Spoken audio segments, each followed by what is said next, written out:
Hello again, everybody, and welcome to the Giants Guys. I'm John Fennelly, and with me again is Craig Santucci of NYGiantsRush.com. Craig, how you doing today? I'm good, John. I'm enjoying a little bit of the downtime before it gets, fired up during summer. But what could you say? It's OTAs. Yeah. Organized team activities, and they cover a lot of ground, except for it's not really football. Pads and or no pads, shorts and helmets. Yeah, it's almost like cards, what we used to call cards. Guys stand around, try to get in place. But, they do run plays. It's basically, the running plays obviously don't mean a thing because there's no real blocking going on up front. But the passing plays, you can get a good idea of who can run from the receivers, who can throw from the quarterbacks, who can cover, the linebackers, the secondary.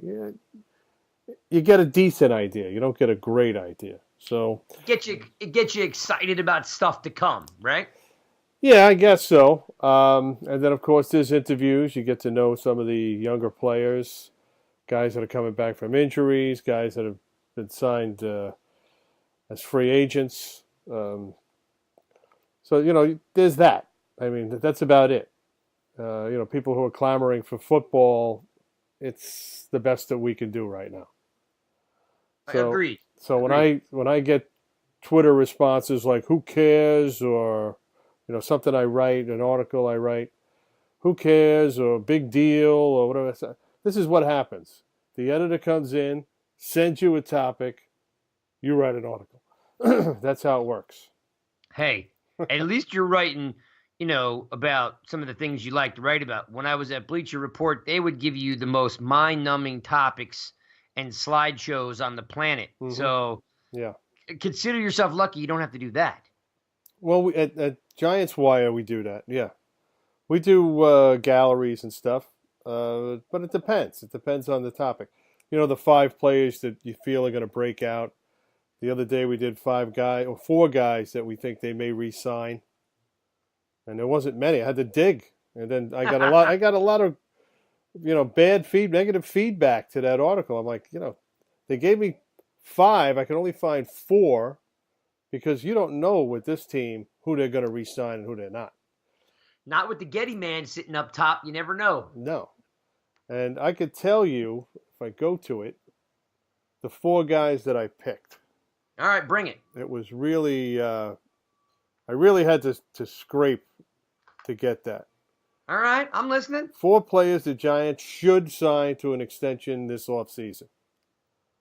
And, of course, I went into who's going to be a free agent, who's going to be your restricted free agents and your exclusive rights free agents are pretty much a given. You just tender them, and that's it. The contract's there. They either take it or they don't play, right? And restricted free agents, you put a tender price on what round, 2nd round, 5th round, whatever, and the team who signs them got to fork over a pick, right? Which is never something you want to do. No, and it's very rare in this league. It's very rare. That's why if there's a unrestricted free agent you want to keep, a restricted free agent rather you want to keep, you put a 2nd round grade on him. Hey, nobody's going to go for that guy. So give me the 4 bodies. Okay, the punter, Riley Dixon. And he's even questionable after this year because the Giants brought in a left-footed punter from Rutgers, Ryan Anderson, to challenge him. They really like him. Because a left-handed punter puts a different spin on the ball. It does. I'm a lefty. Right, so you know that. Yep. But let me ask you this. And again, it's, off season, looking for topics, the whole thing. I get it.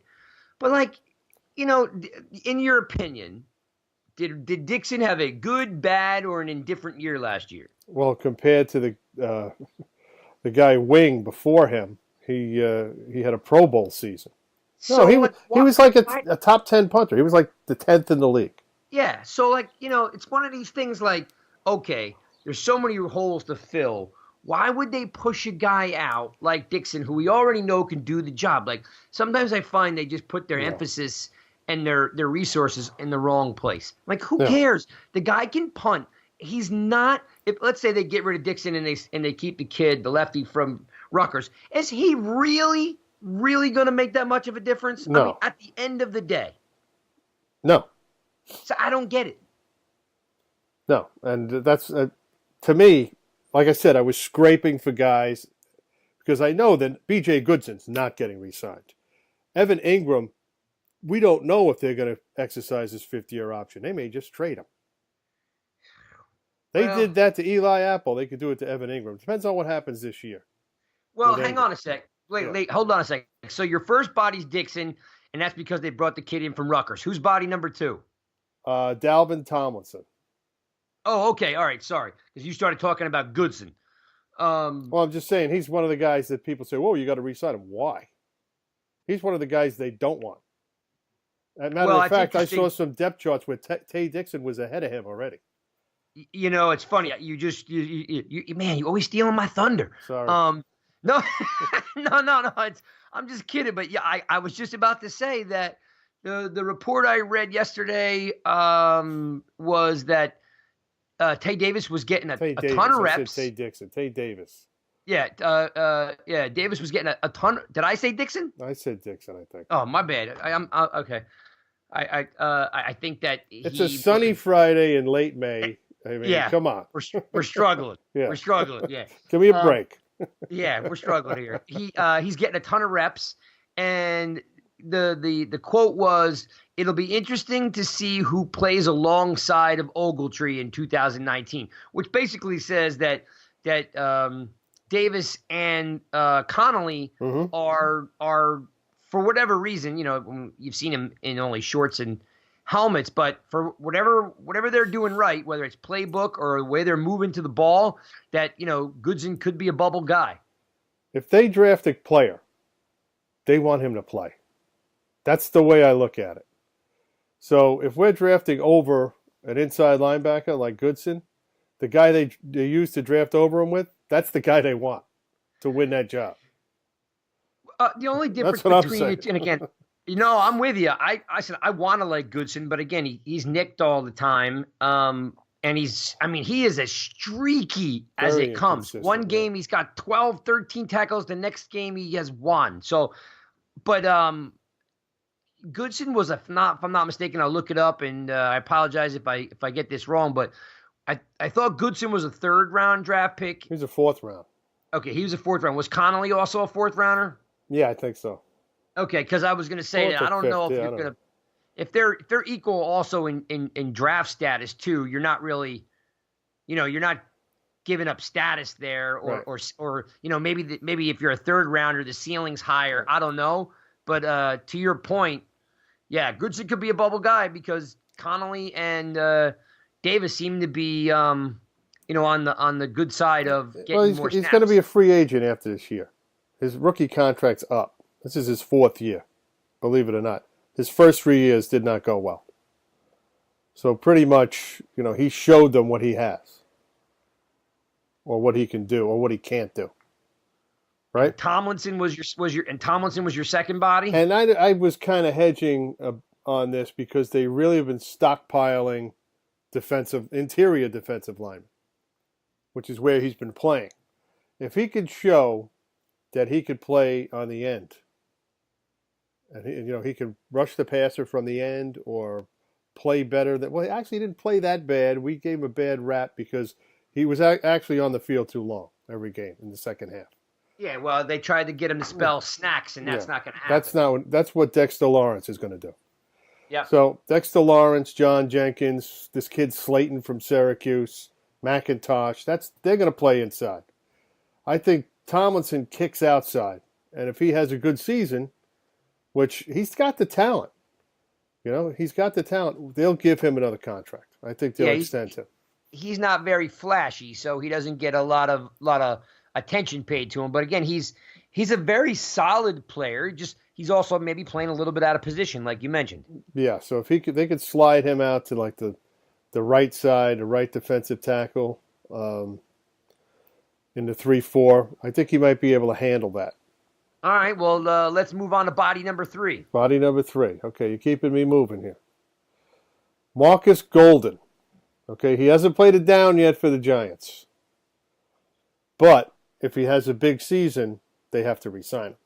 Yes. He's on a one-year deal right now. In fact, I can't remember the last time I have felt like I don't want to like a guy, but I want to like a guy. Mm-hmm. I don't know if that makes sense because all I want from this guy is him to prove me wrong. I want to eat crow. I'm saying that right now. Yep. I have no problem admitting when I'm wrong most of the time. Well, because I don't know, not many guys can be out of football or I shouldn't say out of football, but one year you get an injury and then one year you become invisible because they change the scheme and the strategy, yep. and then you become non-existent. So I'm not saying he's a bad player. It seems like he's got a real uphill battle. So I'm hoping that this guy proves me wrong. I just don't know many players that have had 2 dramatically down years. Like, let's use JPP, okay? Like, we all love JPP, but like once he had the tragic hand accident, right? He then it was the sports hernia, and like, he would have a good year. And it was his shoulder. Then the shoulder, yeah. So he'd have a good year, 2 bad years. A good year, 2 bad years. So, and I don't want to say bad years, but average years. We know how great JPP could have been if he was healthy with no sports hernia, no accident on the 4th of July kind of thing. We all know how talented the guy was. So Golden's this guy where I'm like, man, just prove me wrong, please, because if it works out, that's a huge feather in the Giants' cap. And as you just alluded to, he'll get another deal. Yeah, and here's the upside. He's only 28, okay? When he got hurt, it was a knee injury. Usually when you come back from a knee injury, you're going to be a little slower. You're going to be a little more tentative. So that's a 2-year injury sometimes. And then he's playing a different position. They put him at defensive end in a 4-3. That's not his position. Nope. Okay, so he's an outside rusher. Now he's back in the right defense, and he's healthy. And he's running well. He's moving well. So far, everybody likes what they see out of him. So that's why I put him on the list. Like I said, there's a lot of guys they're not going to re-sign after this year. All right. Well, let's get to the 4th guy, and then we'll talk about those guys. Yeah, because if he's body number 3, so body number 1 is Dixon, number 2 Tomlinson, right. 3 Golden. Who unveil number 4, please? Michael Thomas. Okay. There's a couple of reasons, because I don't think Diassi is going to come back. I think he's going to retire. I mean, he's had enough. He's 34 or 5, whatever he is. I think he's older than that. I don't know how much impact the guy. Not impact, but well, he's the captain of special teams, and so is Thomas. Yeah, but he doesn't get hit a lot. No, and he's a long snapper, and they've been bringing in long snappers this year and last year. So they're grooming somebody to take his spot when he eventually goes. He signed for 1 year, and that was it. He was hedging on signing this year. So Thomas is the kind of guy, good clubhouse guy, right? Yep. Good special teamer, can play safety if you need him to. And they need that captain on special teams. They really value special teams. That's why I figure once his contract ends this year, they'll at least sign him to another 1-year deal. And make Thomas the captain of the special teams? He already is a captain, but he'll stay as captain. So does he play strong or does he play free? Depends on where they need him. I would prefer him at free safety. But I think he plays both. I like the guy. It's hard to tell in Betcher's system who's who.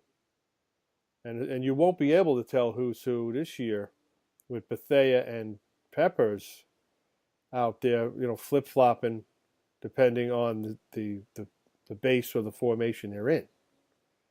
You know what I'm saying? So it's funny because if you look at their credentials, the back of their football card, you would say that Peppers is the strong, Bethea is the free, but then when you dive down into it, Bethea has played strong and free for most of his career. He's flip-flopped back and forth. Right. Peppers to me has more of the body style and frame for a free and less of a strong. So where Bethea's way more jacked up and The bigger guy, yeah. yeah. So it seems the natural fit would be Bethea at the strong and Peppers at the free. So it'll be interesting. Like you said, they may just be agnostic and they may just be both playing a hybrid type of position in that defense. So it'll be interesting to see how that works out. Well, they can both play both positions. And I think that's what Betcha wants. I mean, when they sit down and say, they just don't see a free agent. Hey, that guy's good, sign him. No. What you do is you say, this is what we want to do, and let's find guys who can help us do it. So when they look at free agency and in the draft, this guy may be talented, but what are we going to do with him? He doesn't fit what we're doing. And if Bethea gets to move up in the box, you can put Thomas back at free or strong. Right. So when they made the trade with Cleveland, they insisted on Peppers. And Cleveland is like, if that's what it's going to take to get Odell Beckham Jr., why not? Yeah. Not realizing that the Giants are like, this is exactly what our defense needs. And we also need him as a returner. I know you don't like that, but I'm just saying, when they threw him in, he was a throw-in this trade. That was what the Giants wanted. They wanted Peppers. We need this guy. We need this athletic player in our secondary because we don't have one. And I don't know if I don't like him returning kicks. I just you have that Jason Sehorn mentality where you can't put a starter out there to run back kicks. You're damn right I can't because it changed the face of that entire team. Yeah, you ruined that whole season. One of the best corners they had, and then you make them return kicks. And if I'm not mistaken, it was like a preseason game. It was a preseason game against the Jets, I think. And he shredded his MCL and his ACL. Right. Now, he came back and played some productive ball, and then I think at the end they moved him to safety. Right. But for any of you people listening to the Giants guys, go look up Jason Sehorn.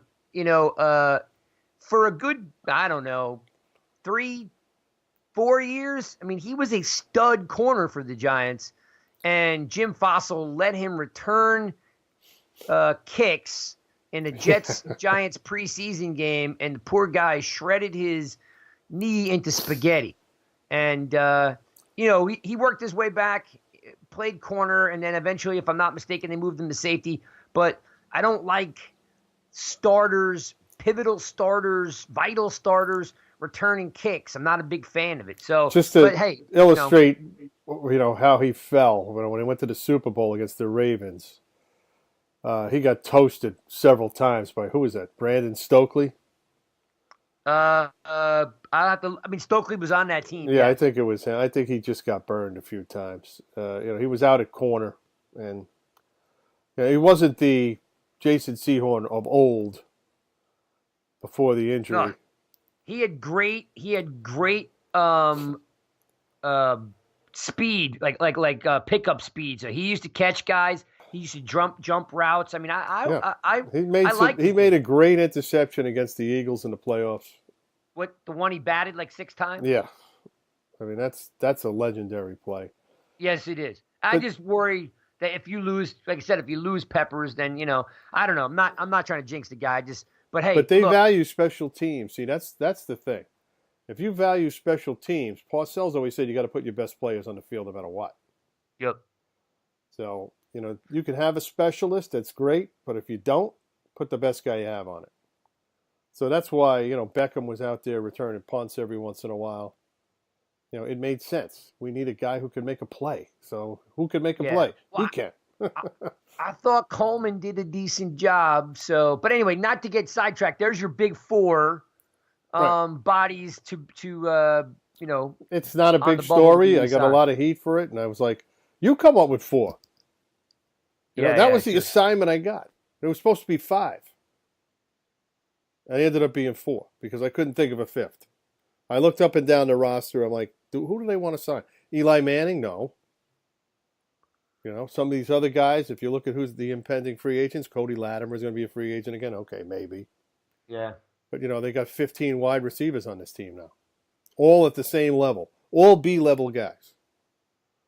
They don't have any A-level guys. They have all Tate might be an A-level guy, and Shepard's on the borderline. But after that, they got Well, all B and C's.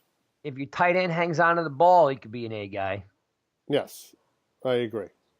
Like my thing when, and we talked about this numerous times, I don't want to beat it, but just like Evan Ingram has the talent to be a top 5 tight end in this league behind guys like Ertz and He's Kelsey. He's close to it right now.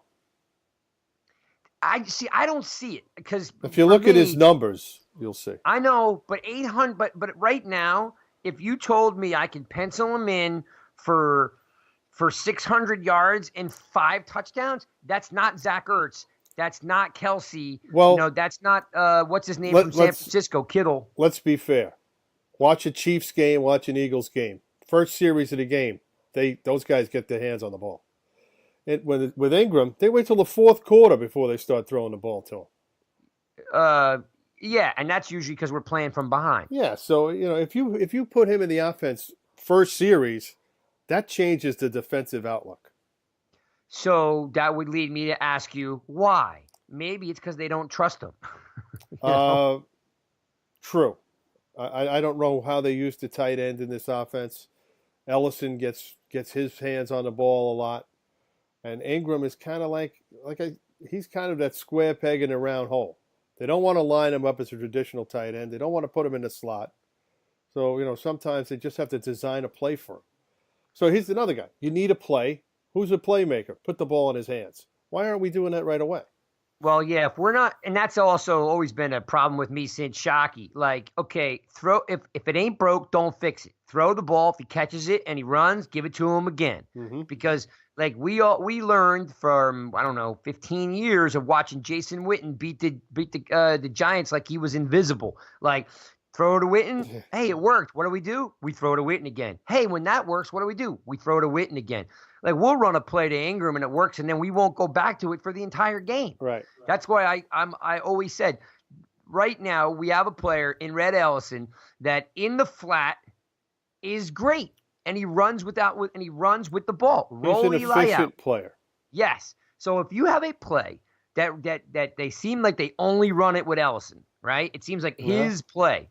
Roll Eli out. You hit Ellison on an 8-yard to a 10-yard out. The guy rambles for another 5 to 7. Then great. Run it 3 or 4 times until they stop it.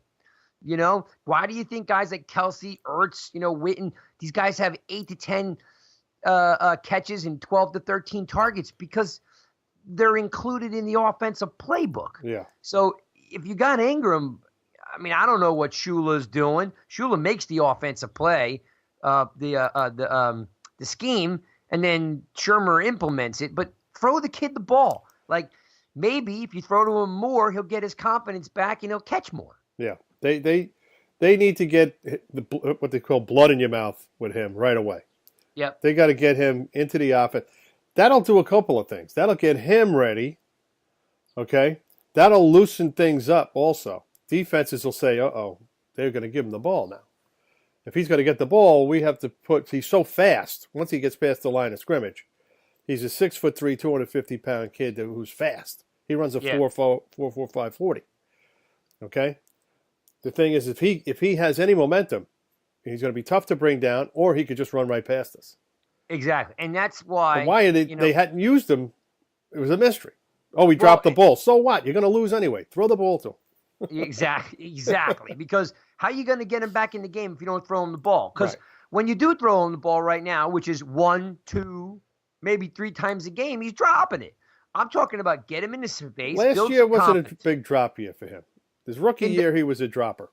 He had butterfingers. Last year, he was fine. He's tale of two halves. He started off the year dropping everything, and then Beckham went down, and then all of a sudden he found a rhythm because, you don't have that black cloud hanging over your head that you're not going to get the ball. Right. So that, the first half, he did not look good. The second half, he found a little bit of some stride.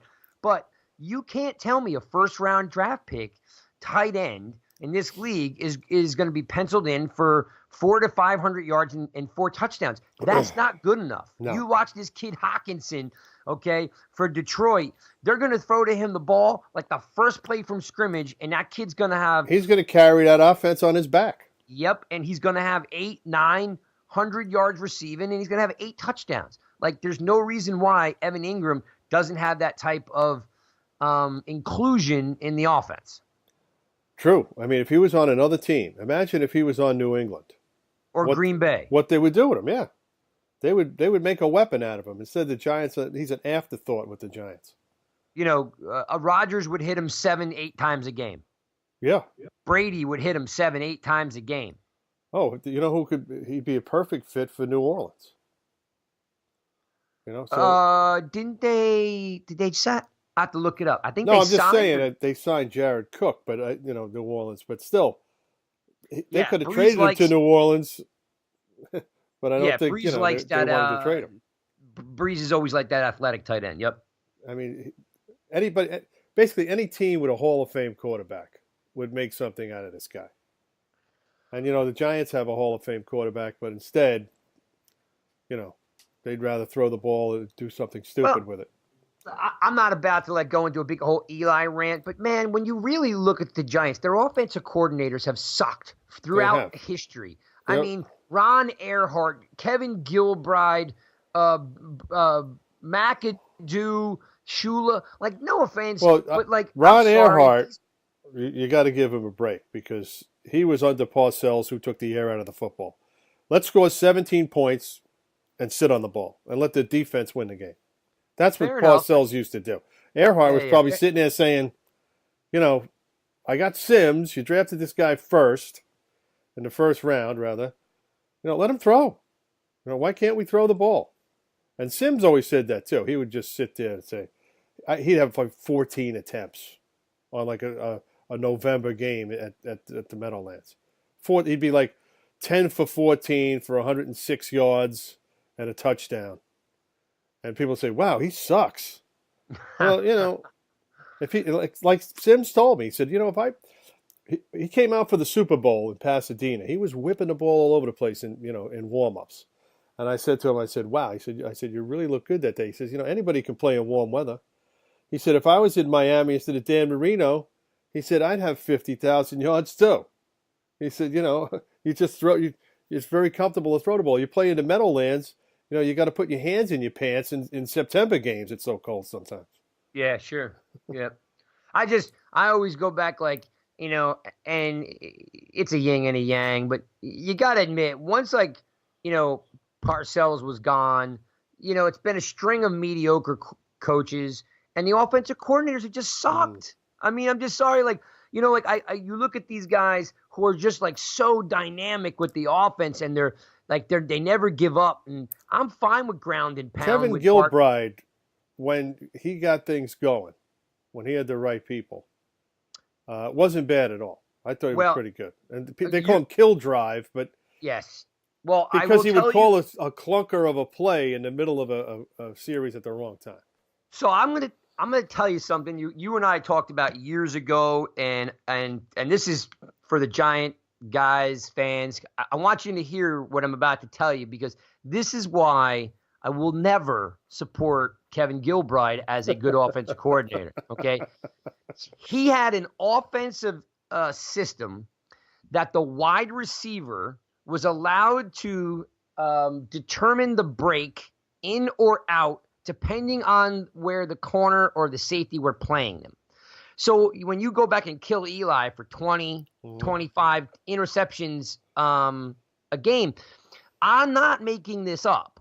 Okay, Gilbride's system was, depending if he was giving you inside leverage or outside leverage, the wide receiver was allowed to choose the pattern, whether it would be dig in, dig out, post flag, whatever it was, depending on the leverage. So now you are letting the wide receiver determine where he's going, and in a tenth of a second, 100th of a second, your quarterback needs to figure out what your receiver is doing and get the ball there. And a lot of times you guess wrong. You just guess wrong because you see it as this should be an out, and your receiver breaks in and it's a pick.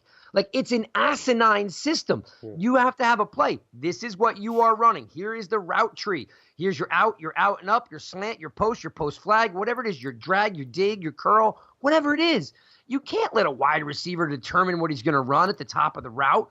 And for that, I will never forgive Gilbride, because it's the stupidest system I have ever heard of, and probably contributed to 40 unneeded, unnecessary interceptions by Manning early in his career. Yeah, Eli led the league in interceptions 3 times in his career. Yeah, that's a crummy, crappy system, and you're expecting a wide receiver who's, hey, listen, some of them are very cerebral, some of them may turn into be brain, rocket science. He did have some good. I mean, Amani Toomer, Plaxico Burress. Plaxico Burress didn't really matter. He was, even if a guy was on him, it was up to him to make the play. And Steve Smith was an excellent route runner. So yes, but Hakeem again, Nicks you're talking also. about you're talking about 16 years, right? There's a lot of receivers that have come and gone in between there, right? Yeah, they had some good ones. I mean, they really did. And some bad ones. Well, not when Eli was there. They usually had decent receiving core. Oh man, don't make me dig up those bones. No. Let's talk about the current team. This week at OTAs, I mean, a lot of people would want to hear about. Yep, and I've got some Twitter questions for you too. Okay, so let's just go through this real fast. We won't do too much commentary on it. Pat Shurmur reiterated that Manning would be the starter. Duh, we already knew that. But the one thing we didn't know is that he has Jones number 2 right away. Lauletta didn't practice because he had a knee cleanup a couple of weeks ago, or last week, whatever. And Tanny, we know, is probably not going to make the team. So Jones is number 2 right away. So he's going to get the second string snaps in practice. And in the preseason, he's probably going to be out there a lot. They drafted this kid with the 6th pick. He's got to play. They can't sit him on the bench. They can't hide him. He's got to be, they got to expose him at some point. Doesn't matter how bad it is or how good it is. He's got to play. Solder and Remmers. They signed Remmers. I don't know what you thought of that. Well, we kind of touched on it last week. I mean, it was one of those necessary evils, right? So he's not going to play anyway. So he's got the bad back, and he's still rehabbing. Solder is not going to play until training camp. So training camp is the next time we'll see him. Not that it matters. Yeah, no, I would think that Solder and Remmers will be camp guys. Yeah, so hopefully they'll be ready for camp. Solder obviously needs to amp up his game. I think this is it for him anyway. He had a horrible first half, but I really thought, again, we've talked about it, but as soon as they signed Brown and Pulley stepped in for P.O., I think that whole left side, Pulley, Hernandez, and Solder played very well. Yeah, I thought they did really. I think it took a little while for Solder to figure out Eli's idiosyncrasies and how he worked. I thought he had a great second half. I am kind of curious why he waited so long to get this ankle cleaned out.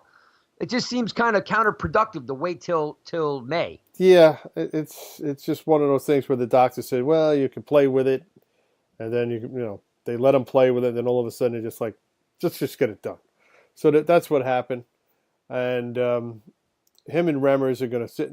It doesn't matter if they participate in minicamp anyway. Nothing really happens, Remmers knows the offense, and Solder, probably the less he's on the field, the less opportunity he has to get hurt, right? Yeah. Again, and you know what? Again, because of like social media and the press, like normally, if you're talking about, I don't know, 5-7 years ago, guys would get their ankles cleaned out. Nobody would even say anything. Right.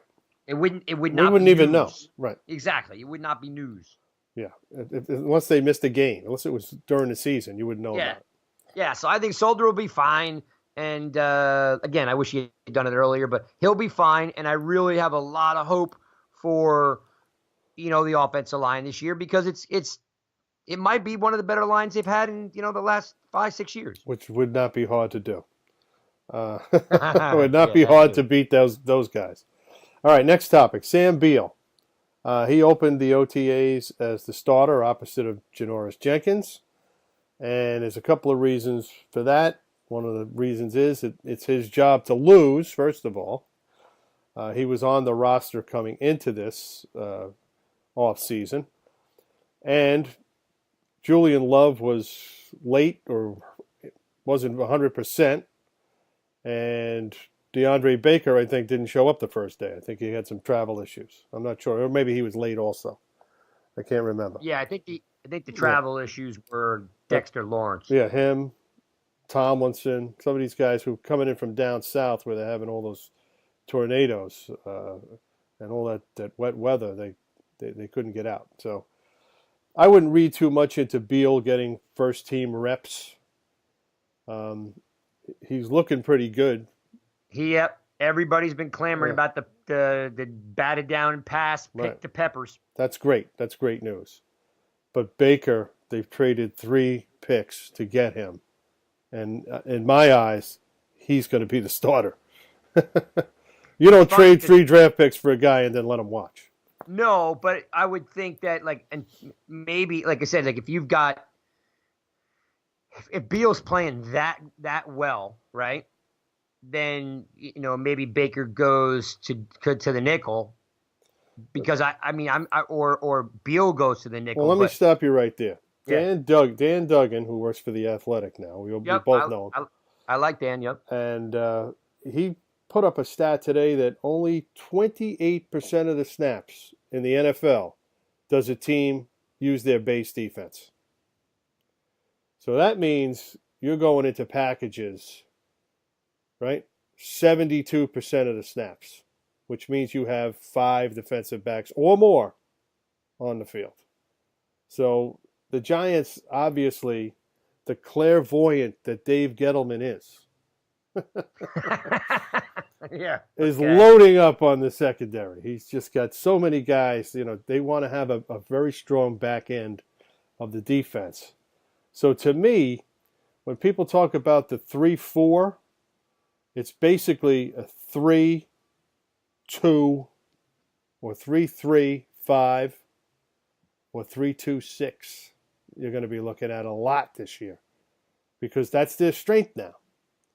And why would you have a B.J. Goodson or a Tay Davis on the field when you could have a guy who's faster and can cover on pass plays out there instead? As long as he can tackle, yeah, I'm with you. As long as they all can tackle, yeah. So I think that's what you're going to be looking at now. Because you won't find out if a guy can tackles until you get into the season. Until he actually has to make a tackle. Well, yeah, because with the CBA, they don't tackle and they don't hit in camp. No. And so because you have one. I think you have two padded practices. Yeah, listen, I remember when they drafted Aaron Ross, and I was like, oh, this is going to be great. Guy can't tackle. No. You know what I mean? Like, he could do everything. He could jump over the moon, but in fact, football wasn't his strength. Well, no, but I'll give him credit. He was a good open field tackler, but when he had to scrape down the line and make a play, or if a receiver had the ball, it wasn't happening. But some of these guys, you don't know if they can tackle until they actually have to tackle. So regardless of who's in there, Beal, Love, Baker, you won't know if they can tackle because, I'm sorry, the guys you want on your team are the guys that can tackle. I'm going to tell you right now, Love can tackle. All right, you play at Notre Dame at the level of the competition he played at, you would have been on the bench if you couldn't tackle. Same thing with Baker at Georgia. Okay, the one guy to have to look out for is Ballantyne, who is a specimen. I mean, he is just physically cut, this kid, and such an athlete. Now, what's his football acumen? What level can he play at? Coming out of a small school like Washburn, that remains to be seen. Is he just a special teamer, or can he actually play on the defense? We'll find that out. Who's the dime? Is that Haley? Haley is still on the team, sure. Yeah, he's going to be out there. Because he's got to make the team, though. It's going to be tough for him to make the team now. Remember, they have Sean Chandler coming back. They don't want to cut him. That's it. Haley and Chandler. Because I would think Haley, Chandler, and Ballantyne are going to compete for the dime. Yeah, I don't know how many defensive backs you could keep. Usually you keep about 7, right? So Yeah, maybe. they're already at 10. So there's going to be some tough cuts there. Well, oh yeah, Lippett's not going to make the team. No, I think some of those veterans that they have, Kenny Ladner and those guys, I think they maybe end up getting tossed, but it's going to be a tough cut. That's going to be very interesting. Sometimes it sorts itself out. Somebody gets hurt, right? Yeah, or a practice squad. Yeah. You don't want to put any draftees on the practice squad. No. I meant guys like Haley and Chandler. Yeah. I don't know if they're eligible. They might be. Yeah. No. Unless they could put a veteran on the practice squad. Yeah, they could put up to 2. Then the other 8 guys have to be naturally have less than 6 games of service. I think both those guys have more than 6 games. I think. So I think that's the rule of thumb. I have to look it up. I'm not, yeah, because I also think Haley got hurt. I don't know if he played more than 6 games. Right. I don't know if it means if you play or dress. Oh, gotcha. So there's some intricate language in that thing, and they've changed it over time, and they continue to tweak it. So sometimes you see a 3 or 4 year veteran on somebody's practice squad. You're like, how did that guy get on? There's exceptions now, but you're only allowed a certain amount, 2, I think, because it was 8 players, now it's 10. Actually, in my opinion, the roster should be 58 players, maybe even 60, because of the injuries. And you really would like to dress more than 47. I think you should. If you have a 60-man roster, you should dress 53. I mean, the players' union gives up a lot in order for the owners to get that particular point in the CBA, which comes, I think it's due next year to be reset, to renegotiate. I would renegotiate for more players. And I think teams, with the salary cap going up and up and up, everybody's under the salary cap. So you can afford 6 more guys, 7 more guys, no? Yeah, a minimum of 4 would, Yeah, I mean, you could afford it. And the salary cap's going to go up again probably next year. So now you're looking at it. Look at teams like Cleveland, Tampa Bay, $60 million under the cap. The Jets, $80 million under the cap. Come on. The Colts were $100 million under. And they really didn't need anything. So they had all their positions covered. They could have used a couple of guys here and there, but that's it. Sorry, I didn't mean to step on you. Haley played in seven games, 29 tackles, 2 pass defended.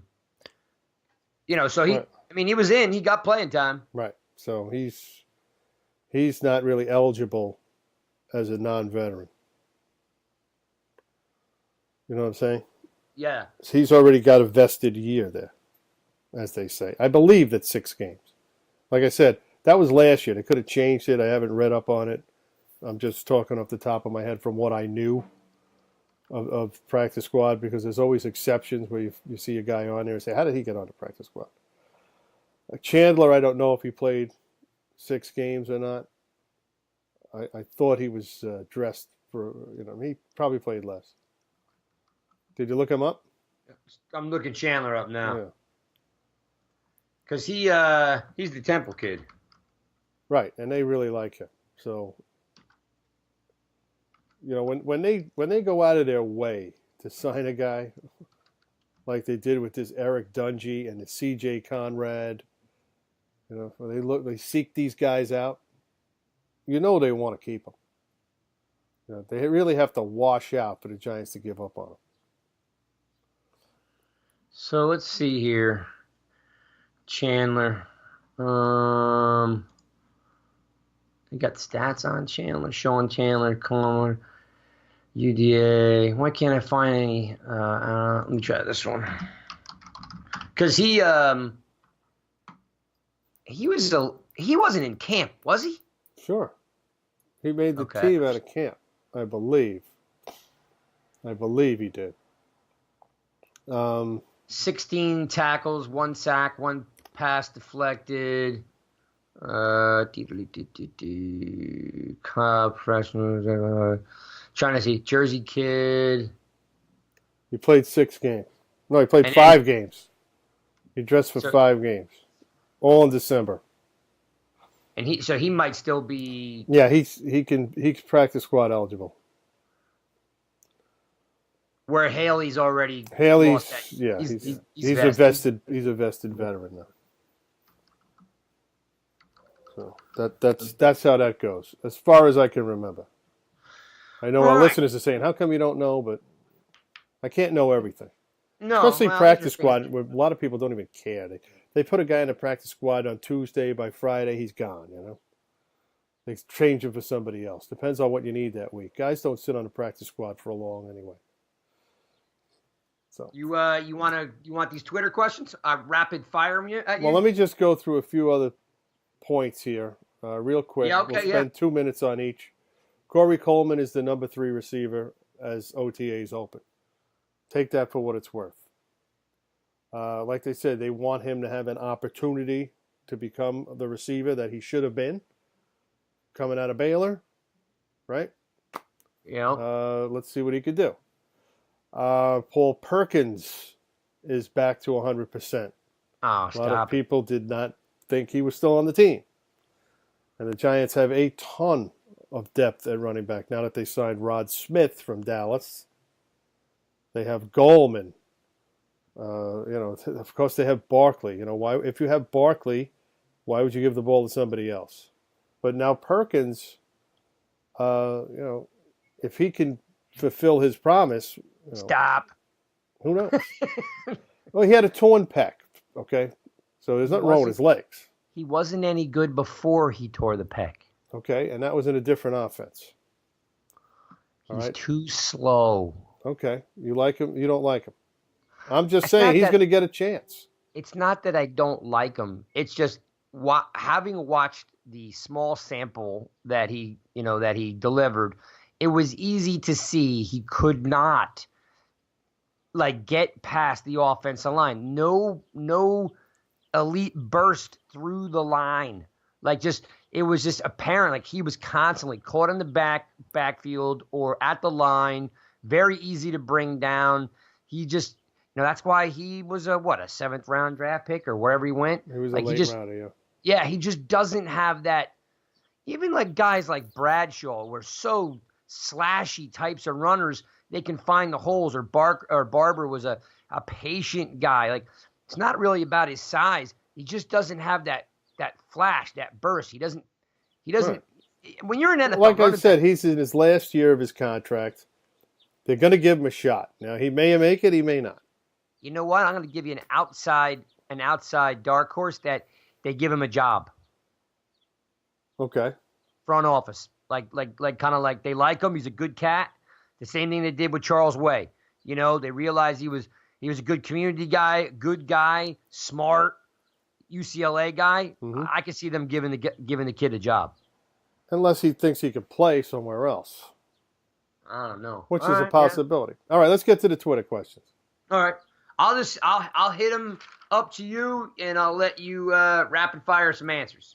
All right, you lay them in, and I'll hit them out. All right, and I'm throwing batting practice here. This one is close to you because I think you wrote it. Not the question, the article.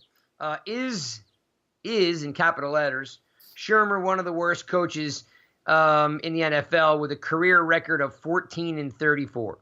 Well, I didn't write that article, but it did appear in GiantsWire, and yes, he is. I think that he could be a decent coach, but the track record isn't there. He was on a terrible team in Cleveland. Nobody could have won with that team. And now he was with a terrible team with the Giants. And you saw in close games. You there? Yeah. Oh, yeah, I'm here. Basically, he has a lot to prove. All right. Yeah. In close games, he takes Barkley out of the game. Yeah, he makes some bonehead moves. So. All right, next one up. What is up with Wayne Gallman? He's not on the OTA notes. Don't know. He's there. Okay. He's still number 22, right? Yeah. This Yeah, one. it doesn't. Like I said, OTAs.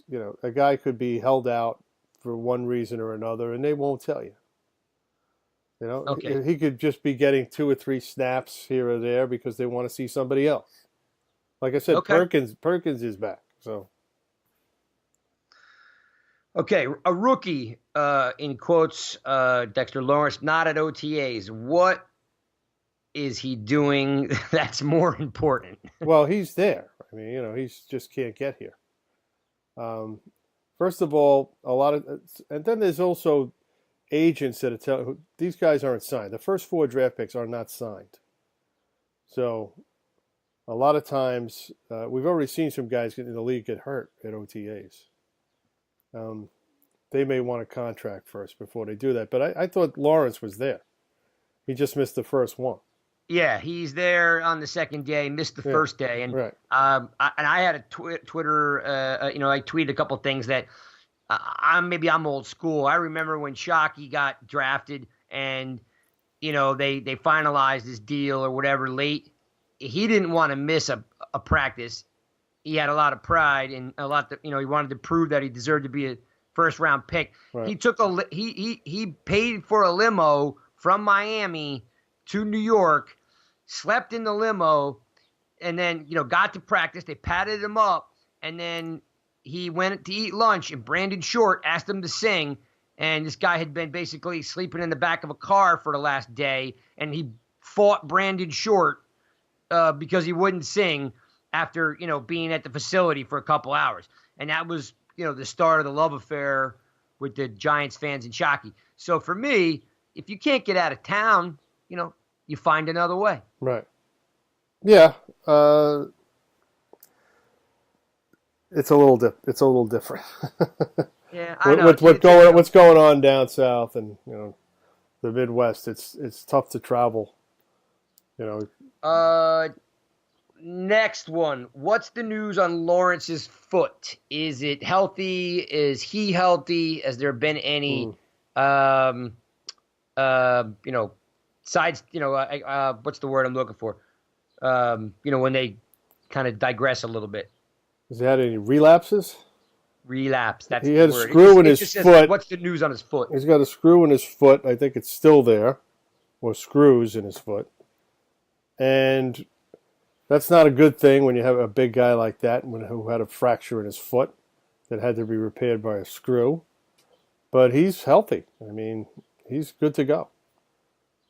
He should be fine, as far as we know. Now, if he re-injures the foot, then we were wrong. But according to the Giants and every other team who would have drafted him in the first round, because he probably would have been drafted in the first round if they didn't take him, if not early second round, I mean, other teams were ready to invest in him, so his physical was fine. All right, next one up. What is up with Laletta? Well, he had his knee scoped. So that's why he didn't participate in OTAs on a team level. They still like him. They're not cutting him. He's going to be their third quarterback this year. Over Tanny? He's going to be there. Yeah, I don't see them cutting him. I mean, they invested in him also. I mean, what was it, a 4th-round pick? You just don't cut that guy in his rookie deal, because then that would be a waste. All right, last one. Who's going to have a bigger year, Ingram or Shepard? That's a tough one. Very tough one. Shepard is going to be used. He's going to be targeted a lot. Him and Tate. And it depends on where Ingram fits in and how many targets he gets. It's based on targets. When you look at all the great receivers in the league, you look at the targets. Who has the most targets in the league? Well, Julio Jones. Antonio Brown.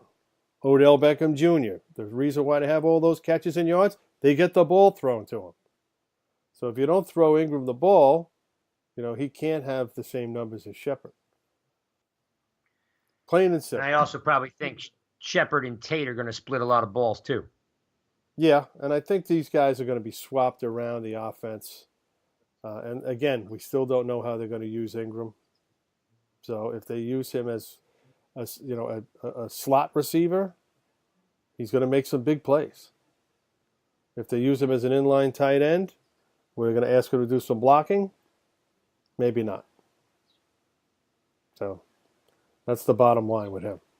Again, a big mystery. That's it? Yeah. You didn't have any Twitter fights with anybody this week? No, this week Twitter was about, I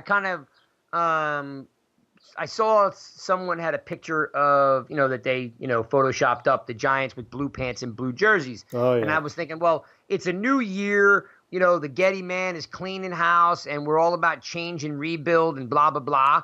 I'm like, well, you know what? Let's do something different. So I pulled a picture out of Harry Carson.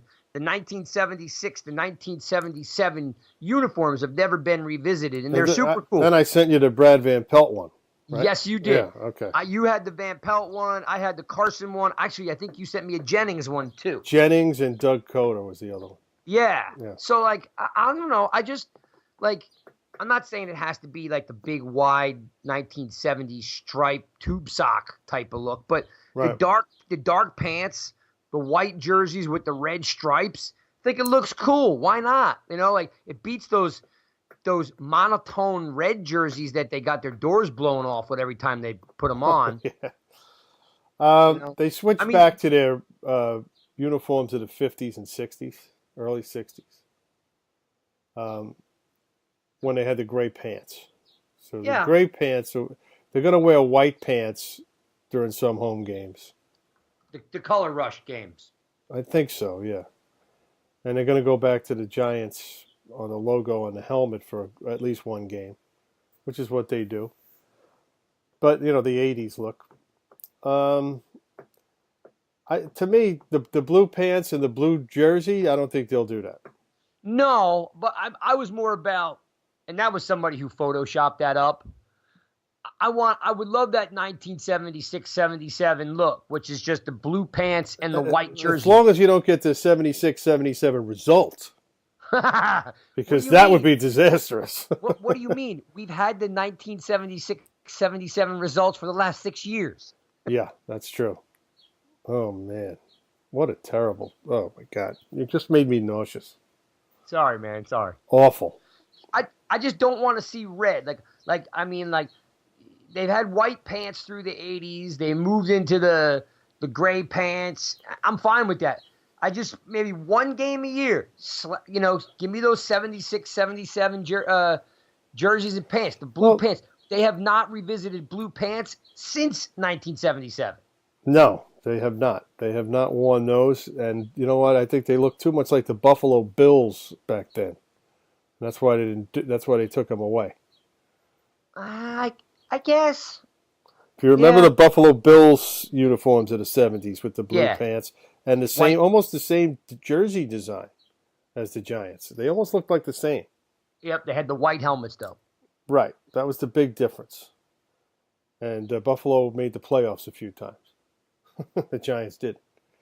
That's why I think they went away from it. Just like when the Rangers went to those uniforms, they looked like the Winnipeg Jets.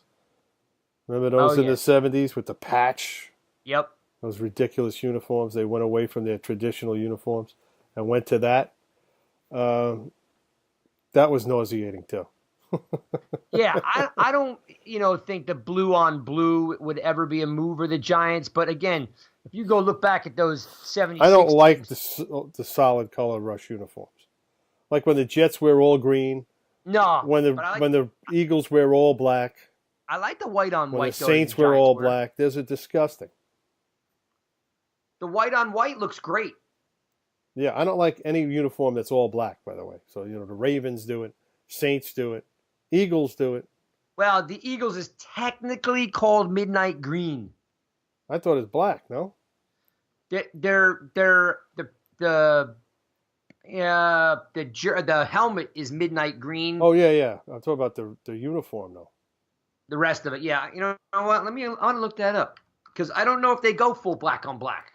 Maybe once a year. Yeah, I think they do.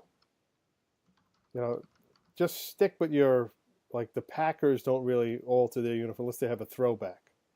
The Cowboys, every once in a while, they'll have something different.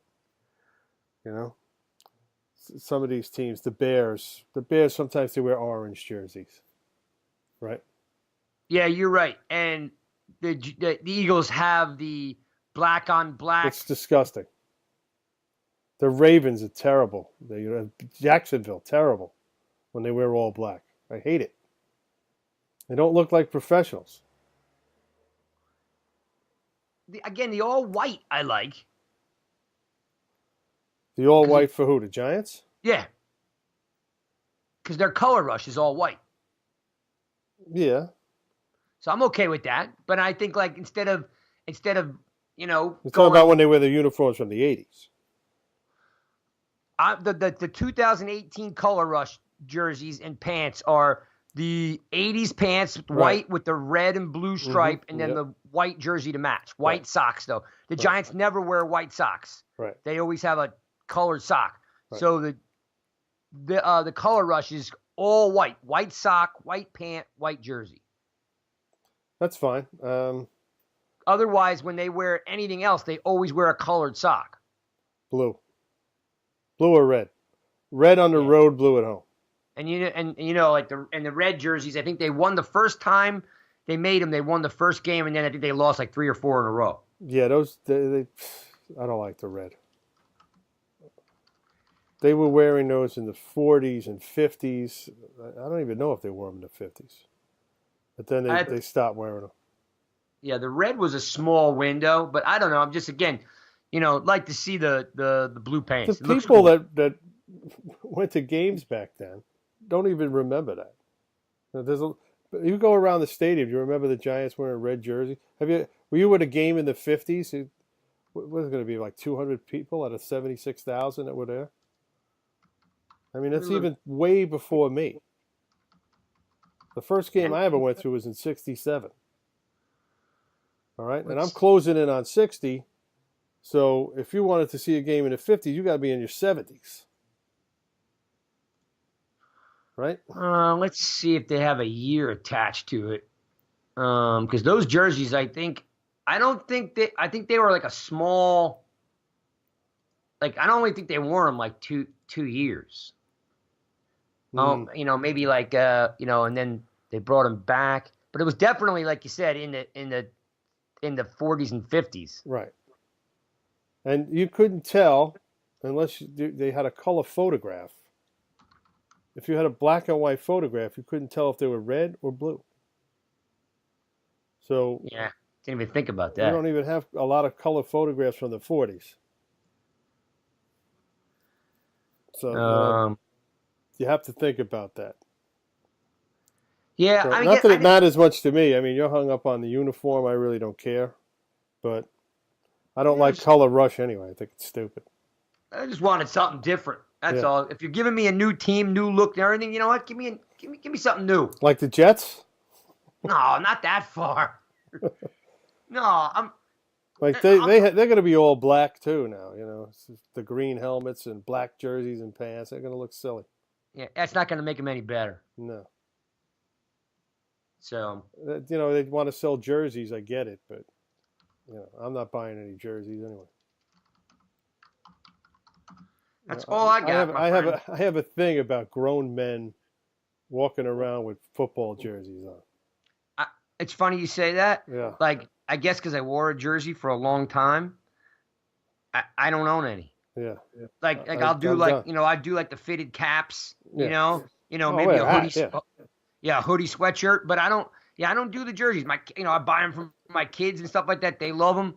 But no, I've never been. I don't know. I just wore a jersey my whole life. I don't have to wear it anymore. It's like a hockey game. You go to a hockey game and there's guys older than me, my age, wearing Islanders, Rangers jerseys. I'm like, you look ridiculous because you're fat. The fat guy wearing a hockey jersey is hilarious.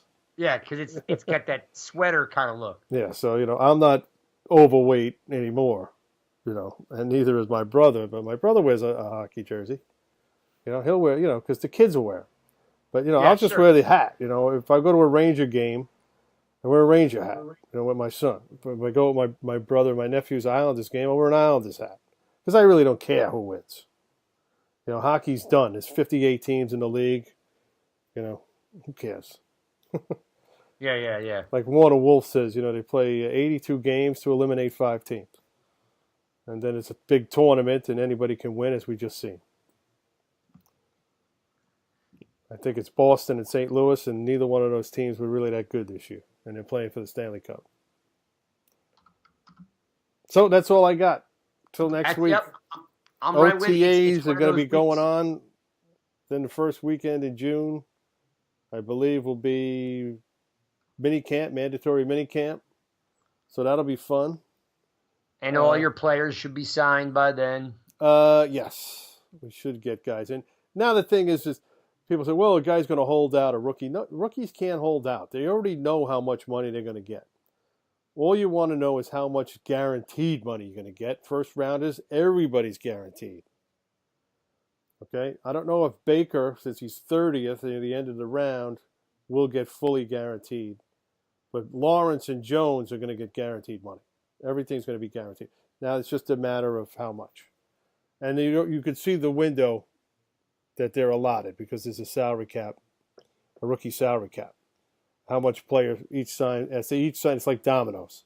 So Jones is 6th. I think the only guy signed in front of him is Kyler Murray, who got a $35 million fully guaranteed contract. So he's not going to get more than that. He's not going to get more than the 3 guys or 4 guys in front of him. So you're pretty much locked in. All right, here to put a nail in the coffin on the red jerseys. They wore them in 2004. They wore them in 1945. They wore them in 1953. Mm-hmm. They wore them in 1930. Those are the right because they weren't wearing them once Jim Lee Howell took over the team. I knew that much. Yeah, then it's red, then it's white and blue all the way through, and then again. They had the white with the red numbers in the 50s. They had the uniform they wear now is the one they wore in the 50s and early 60s. Oh yeah, it's exactly 1956 through 1962 are the exact jerseys they're wearing now. Right, home and away. It's the same with the gray pants.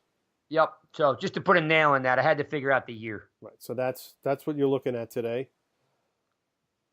And, once they went in the 70s, they went through a couple of different changes because they didn't know what to put on the side of their helmet.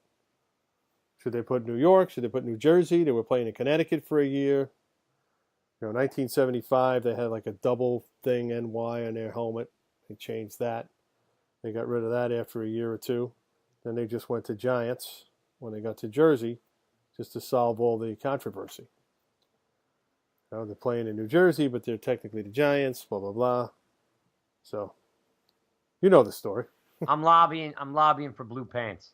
All right, blue pants with white jerseys with the uniform I sent you with the Van Pelt in it. Yep. That could be a throwback uniform. I could go for that. I could go for that uniform. Yep, because I pulled that out. It was 1976, 77. But with the white jersey, not all blue. No. White jersey, but with the thick stripes on the sleeves. Right. Okay. Yeah. Those were good jerseys. But like I said, if you look at the Buffalo Bills from those years, they look very much like the Bills. Yeah, they also Buffalo had white helmets. Well, that was it. That was the only difference, really. You couldn't really tell if it's the Buffalo and the Giants. Because Buffalo would wear blue pants and a white jersey. And the Giants would wear blue pants and a white jersey. Right? And if they took the helmet off, you couldn't tell the difference. You could tell the difference, but there wasn't much of a difference. Yeah, I just pulled it up. 1976 O.J. Simpson colors. So I think they had red numbers, though, right? They have blue numbers with a red outline. Red outline, right? And the blue is a royal blue. It's a lighter blue, yeah. Yeah. So yeah, there is some similarities, no doubt. But since the Bills don't wear that anymore, we should let that roll. Give me some blue pants. We can go back to it. All right, man. That's it for today. We've gone over time again. So I want to thank everybody out there for being loyal listeners. And we'll be back again next week. Craig, you have anything?